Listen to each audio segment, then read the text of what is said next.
नीरज और मंजू के बेटे दीपक की शादी हो रही थी। हाय फ्रेंड्स, नीरज वेलकम के टू माय हाथ में न्यू वीडियो। हमेशा एक कैसे हो डायरी आप सभी और पेन लोग? होती है। शादी में आए मेहमान खाना खाकर डस्टबिन में अपनी अपनी प्लेट रखते हैं। नीरज डस्टबिन में रखी तो प्लेटों मैं को आज आपके लिए एक प्यारी सी स्टोरी लेके आई हूँ। 3, 4, 50, 60 मैंने एक एक प्लेट के लिए 250 रुपए दिए। आप इसको और लोगों एंड ने तक अपनी अपनी प्लेटों में देखिए, खाना चाहा। आप इसको एंड तक देखिएगा। डस्टबिन में अपनी प्लेट रखने आता है। अरे भाई साहब, स्टोरी को। आपकी प्लेट में अभी भी खाना बचा हुआ है। नहीं भाई साहब, मैंने सारा खाना खा लिया। भाई साहब, आपकी प्लेट में गुलाब जामुन और पापड़ का आधा टुकड़ा अभी भी बचा हुआ है। इसे खा लीजिए, नहीं तो मेरे पैसे बर्बाद हो जाएंगे। अरे भाई साहब, ये आप कैसी बात कर रहे हैं? देखिए, आपको खाना तो पूरा खाना पड़ेगा। नीरज मेहमान को खाना खाने के लिए कहता है तो मेहमान वहाँ से भाग जाता है। नीरज के हाथ में एक डायरी और पेन थी। वो अपनी डायरी खोलकर उसमें लिखता है। 50 प्लेट का खाना बर्बाद। 50 प्लेट के 250 रुपए के हिसाब से 1,25,000 रुपए। आप मेरी वीडियो को लाइक, शेयर एंड सब्सक्राइब करिएगा। नीरज ये सब अपनी डायरी में नोट करता है और कुछ बुदबुदा रहा है। या क्या कर रहे हैं? शादी में भी अपना वही बही खाता ले आए। आपने तो मेहमानों के सामने हमारी नाक कटवा दी। अब शादी पार्टी में तो खाना वेस्ट होता ही है। मैं किस तरह से जोड़ जोड़ कर पैसे बचाता हूँ, तुम क्या जानो? मेरी यही बचत दिया की शादी में काम आएगी। आखिर दिया हमारी इकलौती बेटी है, उसकी शादी भी तो धूमधाम से करनी है और दहेज भी देना है। ये जो पैसे मैं बचा रहा हूँ, यही पैसा दिया की शादी में दहेज देने के आपको काम इससे आएंगे। मोरल ऑफ द स्टोरी क्या आपसे मिलती तो है? बस मुझे बातें कमेंट्स बनवा में लो। बताइएगा। रिया की शादी के लिए पैसे बचा रहे हैं। अरे दीपक भी हमारा इकलौता बेटा है, उसकी शादी में दिल खोल कर खर्चा क्यों नहीं करते? मैंने दीपक की शादी में दिल खोल कर पैसे खर्च किया है। अरे तो फिर ये डायरी लेकर क्यों घूम रहे हैं? मेहमान क्या कहेंगे? यही कहेंगे कि मैं एक एक चीज का हिसाब रखता हूँ। नहीं, मेहमान आपको कंजूस कहेंगे। फ्रेंड्स, इसमें ठीक है, बहुत तुम ढेर मत सारी मोरल ऑफ द स्टोरी है। सुनिए जी, इससे आपको आज कौन बहू सी को मिली? लेकर मंदिर जाना है। गाड़ी की ये चाबी आपको दे कौन दो। सी समझ आई? गाड़ी की चाबी का क्या करोगी? मैंने तो तुम्हें पैदल ही मंदिर जाते देखा है। अरे भाई, आज बहू को पहली बार मंदिर लेकर जा रही हूँ। साथ में दीपक और दिया भी जा रहे हैं। अब बहू को पैदल नहीं ले जा सकती ना मैं। गाड़ी से जाओगी तो खामखा पेट्रोल में पैसे खर्च होंगे। जहाँ तक बहू को मंदिर लेकर जाने की बात है, बहू आजकल की नई जनरेशन है। वही नई जनरेशन मेरे हेल्थ को चैनल लेकर को बहुत लाइक, शेयर, conscious है। सब्सक्राइब करिए और बहू मुझे पैदल सपोर्ट चलेगी करिएगा। तो चुस्त दुरुस्त रहेगी। मेरी मानो तो तुम सब पैदल ही मंदिर चले जाओ। पता नहीं क्यों आप इतनी कंजूसी करते रहते हैं। ये सब मैं अपने लिए नहीं कर रहा हूँ। मैं जो पैसे बचा रहा हूँ, वही पैसे हमारी दिया को दहेज देने के काम आएंगे। आपसे ना कुछ कहना ही बेकार है। मंजू अपनी बहू अंजू, बेटी दिया और बेटे दीपक के साथ आप पैदल ही मेरी मंदिर स्टोरी चली को जाती है। एंड तक देखिएगा। इधर नीरज अपने हाथ में जो डायरी है उसे खोलता है और उसमें लिखता है। पेट्रोल के 200 रुपए की बचत। सुनिए ना, एक बात पूछूं? हाँ हाँ, जरूर पूछो। अब ये घर तुम्हारा भी है, इस घर के बारे में जो पूछना है पूछो। पिताजी के हाथ में हमेशा एक डायरी और पेन होती है, ऐसा क्यों? फ्रेंड्स, क्या पिताजी मुझे को तो ये डायरी स्टोरी नहीं बहुत याद अच्छी होती? लगी मैं थी। भी आपको खुद कैसी डायरी लिखा लगी? करती थी। अपनी रोज की कुछ खास बातें उस डायरी में नोट करती थी। पिताजी डायरी तो लिखता है, लेकिन उसमें वो रोज की खास बातें नहीं, ये बल्कि मुझे रोज होने कमेंट्स वाले में खर्चों का बताइएगा। हिसाब किताब लिखते हैं। खर्चों का हिसाब किताब? लेकिन आज के जमाने में खर्चों का हिसाब किताब कौन लिखता है? मेरे पिताजी तो लिखते हैं भाई। अच्छा, लेकिन वो ऐसा क्यों करते? धीरे धीरे और अगर तुमको आपको ज्ञान ऐसी होगा। स्टोरीज पसंद है तो मुझे कमेंट्स में आज बहू की बताइएगा। पहली रसोई मुझे भी है, बहुत कुछ मजा पैसे आता दे है दीजिए। आपके लिए ऐसी स्टोरीज बाजार बनाने से के शुद्ध लिए। देसी घी और ड्राई फ्रूट्स मंगवाने हैं। शुद्ध देसी घी? तुम्हारा दिमाग तो ठीक है। क्या? मेरे दिमाग को क्या आ गया? बहू की पहली रसोई है, मीठे में हलवा बनाएगी, पूरी बनाएगी। उसके लिए शुद्ध देसी घी और ड्राई फ्रूट्स की जरूरत तो पड़ेगी ना। फ्रेंड्स, पता भी है और- देसी घी कितना महंगा हो गया है। तुम बहू से कहो कि हलवा पूरी रिफाइंड तेल में बना दे और हलवे में ड्राई फ्रूट्स की जगह इलायची डाल दे बस। मतलब बहू अपनी पहली रसोई में कुछ अच्छा बना भी नहीं सकती। अगर खाना अच्छा नहीं बना तो उसे मत कहना कुछ भी। अरे मैं तो सब खा लूं। बहू अगर सरसों के तेल फ्रेंड्स, में भी अगर हलवा आपको ये बनाएगी स्टोरीज तो खा अच्छी लूंगा लगती खुश। रहेगी तो लेकिन मुझे घर में कमेंट्स में घी बताइए। मैं बिल्कुल नहीं आपके लिए लाऊंगा। और अच्छी दूंगी लेके आती आप घी का रहूंगी। पैसा बचाकर कहाँ ले जाएंगे? दिया को दहेज देने के काम आएंगे। ये लो 150 रुपये और 1 लीटर सरसों तेल मंगा लो। हाँ? क्या सच में सरसों में हलवा बनेगा? हाँ भाई, कुछ नया ट्राई करने में हर्ज क्या है। मंजू 150 रुपए लेकर पैर पटकती हुई बाजार चली जाती है। इधर नीरज के हाथ में एक डायरी और पेन होती है। वो झटपट अपनी डायरी में लिखता है। 1 लीटर सरसों तेल 150। फ्रेंड्स, आपको ये स्टोरीज कार्टून की कैसी लग रही है? कुछ पैसे दो ना। मेरी कमेंट्स सभी में सहेलियां बताइएगा। फेस्ट में घूमेंगी, खाएंगी, फिरेंगी, मजे करेंगी। मैं भी अपनी सहेलियों के साथ एंजॉय करना चाहती हूँ। अरे दिया बेटा, तू जानती ना तेरे पिताजी मुझे 1 रुपया नहीं देते, तो अपने पिताजी से ही मांग ले। माँ, पिताजी तो पैसे देने से रहे, तुम तो जानती हो वो कितनी माँ कंजूस है। भाई मांगने तो उन्हीं से पड़ेंगे, मेरे पास होते तो तुझे कहने की भी जरूरत नहीं फ्रेंड्स, होती। अगर आपको हॉरर कॉमेडी जो भी स्टोरीज अच्छी लगती है मुझे कमेंट्स में बताइएगा। मैं आपके लिए लेके आती रहूंगी ढूंढ ढूंढ के। अरे आप तो ऐसे चिल्ला रहे जैसे मैंने 5 करोड़ मांग लिए हो।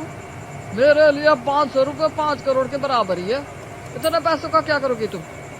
आज मेरे कॉलेज में फेस्ट है, वहाँ मजे करूंगी। या बेटा, तुम तो खुद समझदार हो, जानती हो कि बाहर का खाना गंदे तेल में बना होता है जो हमारे स्वास्थ्य के लिए बहुत हानिकारक होता है। पिताजी आपको पैसे नहीं देने तो मत दीजिए, लेकिन ज्ञान मत दीजिए। मैं कौन सा रोज रोज पैसे मांगती हूँ? ठीक है, ये लो 50 रुपए। है 50 रुपए? तो बाहर जूस पी लेना, सेहत को लगेगी। या 50 रुपए लेकर पैर पटकती हुई पाले चली जाती है। नीरज अपनी डायरी में लिखता है। जूस का खर्च 50 रुपए। आखिर आप उसे 500 रुपए दे देते तो क्या हो जाता? आपने उसे 50 रुपए दिए, उसकी सहेली उसका कितना मजाक उड़ाएगी। आप इतने पैसे बचाकर कहाँ ले जाएंगे? अरे मरूंगा तो लाद कर ऊपर नहीं ले जाऊंगा। ये पैसे मैं दिया की शादी में दहेज देने के लिए बचा रहा हूँ। हाथ में पैसे रहेंगे तभी तो बेटी की शादी हो पाएगी, बिना दहेज की शादियाँ कहाँ होती है। धीरे धीरे वक्त बीतता है। नीरज और मंजू की बहू अंजू एक बेटे को जन्म देती है। मंजू अपने पोते को गोद में ली हुई है और आप दादा बन गए हैं। घर का नया सदस्य घर में आ चुका है? हमारे घर का चिराग। इसके जन्म की खुशी में मैं एक बड़ी सी पार्टी रखूंगी और सारे रिश्तेदारों को बुलाऊंगी। मंजू देखती है नीरज अपनी डायरी में कुछ लिख रहा है। आप अपनी डायरी में क्या लिख रहे हैं? पार्टी में आने वाले मेहमानों के नाम तो नहीं लिख रहे? फ्रेंड्स, आपको मेरे चैनल की जितनी भी स्टोरीज आती रहती है आपको कैसी लगती है ये भी कमेंट्स में बताइएगा। अब पार्टी करके क्या मेरा दिवाला निकालने का इरादा है? आपको अपने पोते के होने की खुशी नहीं है? खुशी है, लेकिन इसका मतलब यह नहीं कि मैं अपने पैसे लुटा दूं। उसी समय अस्पताल में बहू के माता पिता आते हैं। आइए आइए भाई साहब, बधाई हो, आप नाना बन गए। आपको भी बहुत बहुत बधाई हो भाई साहब। फ्रेंड्स, आपको नीरज हॉरर स्टोरी मंजू की पसंद है, गोद से पोते कार्टून को मूवी लेकर पसंद सुनील है की गोद में या रखती है। एनिमल्स की पसंद है? मुझे पहली कमेंट्स बार में नाना बने बताइएगा। हैं, इसी खुशी में आपको पार्टी तो देनी चाहिए। हाँ हाँ भाई साहब, क्यों नहीं, नाना बनने की खुशी में पार्टी जरूर दूंगा। सुनील पार्टी देने के लिए राजी हो जाता है। नीरज अपना खर्चा बचाने के लिए सुनील के सिर पर पार्टी का ठिकरा फोड़ देता है। सुनील अपनी पत्नी के साथ अंजू से मिलने चला जाता है। ये आपने क्या किया? कायदे से तो दादा बनने की खुशी में आपको पार्टी देनी चाहिए और आपने नाना बनने की खुशी में उनसे ही पार्टी मांग ली। जरा सोचो, पार्टी में कम से कम 2-3 लाख रुपए खर्च हो जाते, मैंने वो पैसे बचा लिए। 2-3 लाख रुपए छोटी मोटी रकम मेरी नहीं। वीडियो को आप एंड तक देखिएगा। यही पैसे हमारी बेटी दिया की शादी में दहेज देने के काम आएंगे। पिताजी, स्कूल में हर्ष का एडमिशन करवाना है। मेरे पास 50,000 रुपये कम पड़ रहे हैं। आपके पास 50,000 रुपये हो तो मुझे दे दीजिए, अगले महीने की सैलरी आते ही वापस कर दूंगा। 50,000 रुपये? ऐसा कौन सा स्कूल है भाई जहाँ तुझे इतनी फीस देनी पड़ रही है? पिताजी, मैं हर्ष को वर्ल्ड स्कूल में पढ़ाना चाहता हूँ, जहाँ एडमिशन के समय 1.5 लाख रुपए लगते हैं। हर महीने 50,000 रुपये लगेंगे। इतना महंगे स्कूल में पढ़ाने की क्या जरूरत है भाई? सरकारी स्कूल में नाम लिखवा दो। सरकारी स्कूल में पढ़ने वाले बच्चे क्या तेज नहीं होते? लेकिन पिताजी, सरकारी स्कूल में बच्चों को अच्छी तरह से नहीं पढ़ाया जाता। अरे तू भी तो सरकारी स्कूल से पढ़ा है, तेरी पढ़ाई में कौन सी कमी छोड़ी मैंने? पिताजी, तब की बात और थी, अब जमाना फ्रेंड्स, बदल आप गया। मुझे ऐसे आइडियाज देते रहिए कि मैं आपके लिए कैसी कैसी वीडियोस लाती रहूं। कमेंट्स में बताइए कि आपके लिए मैं कैसी पैसे कैसी वीडियोस बचाना लाऊं। सीख, यही पैसे काम आएंगे। जरा मैं भी तो सुनूं। इकलौते पोते की शिक्षा दीक्षा से पैसे बचाकर आप कौन सा किला फतेह करा लेंगे? मैं क्या ये अपने लिए कर रहा हूँ? ये पैसे हमारी दिया को दहेज देने के काम आएंगे। नीरज अपनी जेब से 1,000 रुपए निकालकर दीपक को देता है। ये ले, पूरे 1,000 रुपए। अभी हर्ष का एडमिशन सरकारी स्कूल में करवा दे, बाद में देखेंगे। दीपक पैसे लेकर चला जाता है। नीरज अपनी डायरी में हिसाब लिखता है। हर्ष का एडमिशन 1000 रुपए। माँ, आज सारी सहेलियाँ पिकनिक पर जा रही हैं, मुझे भी कुछ पैसे दे दो ना। हम सब ने एक टैक्सी बुक की है, सबको 200-200 रुपए देने हैं। मंजू ने अपने आंचल से बांधकर कुछ पैसे रखे थे। वो अपने आंचल की गांठ खोलती है और उसमें से 200 रुपए निकालकर दिया को देती है। ये ले, तेरे पिताजी से झूठ बोल कर लिए थे मैंने, चुपचाप रख ले और तेरे पिताजी को पता नहीं चलना चाहिए। तभी नीरज वहाँ आ जाता है और ये सब देख लेता है। वो 200 रुपए दिया के हाथ से ले लेता है। पिताजी, ये पैसे मुझे चाहिए, टैक्सी का किराया देना है। नीरज 200 रुपए अपनी जेब में रख लेता है और 20 रुपए निकालकर दिया को देता है। ये क्या, 20 रुपए? रिक्शा से चली जाना, टैक्सी से जाने की क्या जरूरत है? मेरी सारी सहेलियाँ टैक्सी से जाएंगी और मैं रिक्शा से जाऊंगी। अरे 20 रुपये में भी तुम वहीं पहुँचोगी जहाँ तुम्हारी सहेलियाँ 200 रुपये में पहुँचेगी। 180 रुपए बचेंगे। इतना पैसा बचेगा, आप क्या करोगे पिताजी? शादी में दहेज दूंगा बेटा। अरे नहीं करनी मुझे शादी वादी। दहेज दहेज सुनकर मेरे कान पक गए हैं। इस दहेज के चक्कर में पैसे होते हुए भी हम गरीबों की जिंदगी जी रहे हैं। शादी तो तुझे करनी पड़ेगी दिया बेटा। देखो कल शाम को 4 बजे तुम्हें लड़के वाले देखने आ रहे हैं। दिया गुस्से में वहाँ से चली जाती है। नीरज अपनी डायरी में हिसाब लिखता है। दिया को रिक्शा के लिए दिए 20 रुपए। दूसरे दिन शाम को दिया को देखने लड़के वाले आते हैं। दिया सबके लिए चाय नाश्ता लेकर आती है। ये समोसे, पकौड़ी, हलवा सब दिया ने बनाया है? जी बहन जी, ये सब मेरे दिया ने बनाया है। खाना बनाने में तो दिया एक्सपर्ट है, पढ़ाई में भी अव्वल है। मैनेजमेंट का कोर्स कर रही है, अगले महीने इसकी पढ़ाई भी पूरी हो जाएगी। हमें आपकी दिया बहुत पसंद है बहन जी। हमें तो ये रिश्ता मंजूर है। क्यों शेखर के पापा? हाँ भाई, मुझे भी ये रिश्ता मंजूर है। बस लड़का लड़की को ये रिश्ता मंजूर होना चाहिए। शेखर और दिया हाँ में सिर हिलाकर इस विवाह के लिए अपनी अपनी स्वीकृति दे देते हैं। जहाँ दिया की शादी पक्की हो रही थी, वहीं नीरज इन सब बातों के बीच अपनी डायरी में खर्चे का हिसाब लिख रहा था। भाई साहब, ये अब डायरी में क्या लिख रहे हैं? भाई साहब, इन सब नाश्तों में जो पैसे खर्च हुए हैं ना, उनका हिसाब लिख रहा हूँ। अब दिया बेटी की शादी करनी है तो पैसों का हिसाब तो रखना पड़ेगा। दिया को दहेज देने में पैसे खर्च होंगे। भाई साहब, हमें तो सिर्फ बहू चाहिए, हमें कोई दहेज वहेज नहीं चाहिए। आप अपनी सर्वगुण संपन्न बेटी हमें दे रहे हैं, इससे बड़ा दहेज और क्या हो सकता है? हाँ भाई साहब, हम तो जितनी जल्दी हो सके बस अपनी बहू को घर ले जाना चाहते हैं। हमें पैसों की कोई कमी नहीं है। बस एक बेटी की कमी थी, वो दिया के रूप में पूरी होगी। लड़के वाले दिया को शगुन देकर चले जाते हैं। अगले महीने दिया की शादी तय हो जाती है। लड़के वालों के जाने के बाद नीरज अपनी डायरी में लिखता है। 12 समोसे में 300 रुपए खर्च हुए। हलवा के लिए देसी घी और ड्राई फ्रूट्स में 500 रुपए खर्च हुए और चाय पकौड़ों में मान लो 400 रुपए खर्च हुए। आज का टोटल खर्च 1200 रुपए। इतने पैसे में तो 10 लोगों का खाना हो जाता। अरे थोड़ा तो शर्म कर लेते। लड़के वालों के सामने भी डायरी और पेन लेकर बैठ गए आप। अरे तुम्हें क्या पता पैसे कैसे कमाए जाते हैं? खून पसीना एक करके पैसा कमाता हूँ, यूँ फिजुल में थोड़ी ना उड़ाने दूंगा। अरे फिजुल में कौन उड़ा रहा है? लड़के वालों को ढंग का नाश्ता कराना तो बनता ही है। पता नहीं आप इतनी कंजूसी किसके लिए कर रहे हैं? अपनी दिया की शादी में दहेज देने के लिए पैसे जोड़ रहा हूँ। लेकिन पिताजी, अब तो लड़के वालों ने दहेज लेने से इनकार कर दिया है।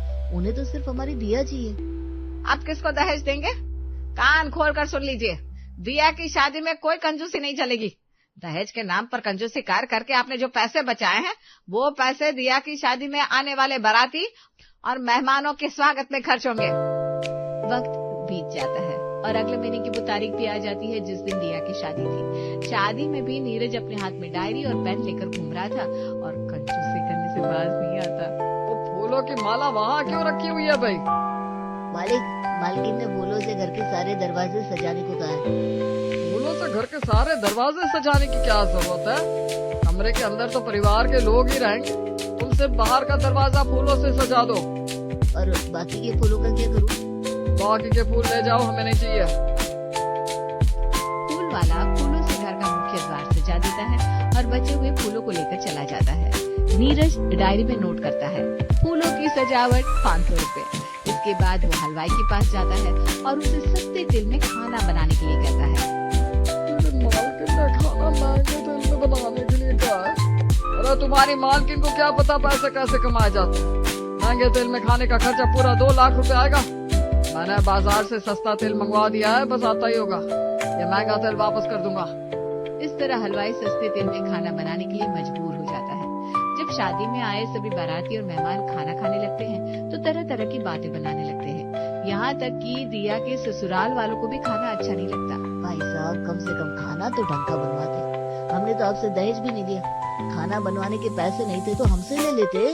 कम से कम रिश्तेदारों के सामने हमें शर्मिंदा तो नहीं होना पड़ता। तो क्या करूं भाई साहब, इस हलवाई को ना बिल्कुल खाना बनाना नहीं आता। अभी मैं सबकी क्लास लेता हूं। ऐसा कहकर नीरज वहाँ से खिसक जाता है। खाना खराब होने की वजह से लोग अपनी अपनी प्लेटों में खाना छोड़ रहे थे और सारा खाना बर्बाद हो जाता है। जैसे जैसे शादी संपन्न होती है और दिया की विदाई होती है। आपने कंजूसी की हद कर दी। मैं पूछती हूँ, दहेज के नाम पर आपने जो पैसे बचाए वो पैसे दिया की शादी में खर्च क्यों नहीं किए? लड़के वालों के सामने हमारी नाक कटवा दी।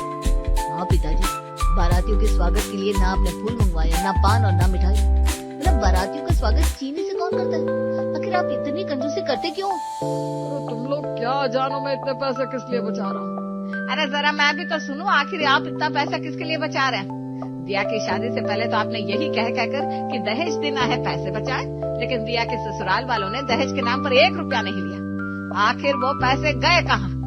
जब दिया के ससुराल वालों ने दहेज नहीं लिया तो आप इतनी कंजूसी क्यों कर रहे हैं? नीरज अपने पोते हर्ष को अपनी गोद में उठाकर कहता है। एक ही तो पोता है हमारा। मैं चाहता हूँ मेरा पोता अच्छे स्कूल में पढ़े, इसकी परवरिश अच्छी तरह से हो, इसे किसी तरह की कमी ना हो। तुम लोगों को लगता है कि ये कंजूसी मैं अपने लिए कर रहा हूँ, लेकिन ये कंजूसी अपने लिए नहीं बल्कि अपने पोते हर्ष के लिए कर रहा हूँ। इसके लिए तो पैसे जोड़ रहा हूँ। अरे बस भी कीजिए, बहुत हो गया। हर बार बहाना नहीं चलेगा। पहले दिया की शादी के लिए दहेज के नाम पर और अब पोते के नाम पर कंजूसी। अरे कब तक हमें बेवकूफ बनाएंगे? कंजूसी करना आपके खून में है। बस बहाने से उसे कोई ना कोई नाम देते रहते हैं। ठीक कह रही हो माँ, कंजूसी करना पिताजी की आदत है। बहाने बनाकर और हमें इमोशनल करके पिताजी ने बहुत कंजूसी कर लिया। बॉली लाइए, तिजोरी की चाबी दीजिए, मुझे पैसों की जरूरत है। नीरज तिजोरी की चाबी निकालने के लिए अपनी जेब टटोलता है तो जेब में चाबी नहीं मिलती। वो परेशान हो जाता है। मेरी तिजोरी की चाबी कहाँ गई? कहीं किसी ने चोरी तो नहीं कर ली? तभी सभी देखते हैं कि हर्ष तिजोरी की चाबी से खेल रहा था। जब नीरज ने उसे गोद में उठाया तभी उसने नीरज की जेब से तिजोरी की चाबी निकाल ली। तिजोरी की चाबी बिल्कुल सही हाथों में पहुंच गई है। देखिए, आपके पोते ने पैसों की जिम्मेदारी ले लिया। हर्ष तिजोरी की चाबी लाकर मंजू के हाथ में देता है। वाह रे मेरे पोते, जो काम आज तक कोई ना कर सका वो तूने कर दिखाया। मंजू हर्ष को अपनी गोद में उठाकर तिजोरी के पास जाती है और तिजोरी में से कुछ पैसे निकाल लेती है। आज से घर की जरूरतों को पूरा करने में कोई कंजूसी नहीं की जाएगी। हमें गरीबों की तरह रहने की कोई जरूरत नहीं है। अंजू बहू, ये पैसे घर खर्च के लिए रख ले और ये 10,000 तू अपने लिए रख ले। लेकिन माँ जी, घर खर्च के लिए 10,000 ज्यादा नहीं है। पिताजी तो 2,000 ही देते थे। आज से घर में कोई भी सस्ती चीज नहीं आएगी। जरूरत के हिसाब से अच्छी चीजें आया करेंगी, क्योंकि अब तिजोरी की चाबी मेरे पास है। तभी नीरज अपनी डायरी में हिसाब लिखता है। घर खर्च के लिए 10,000, बहू के खर्च के लिए 10,000 रुपए। मंजू नीरज के हाथ से डायरी और पेन ले लेती है और तिजोरी में बंद कर देती है। आज से बही खाता लिखना बंद। ये डायरी और पेन अब तिजोरी से कभी बाहर नहीं आएंगे।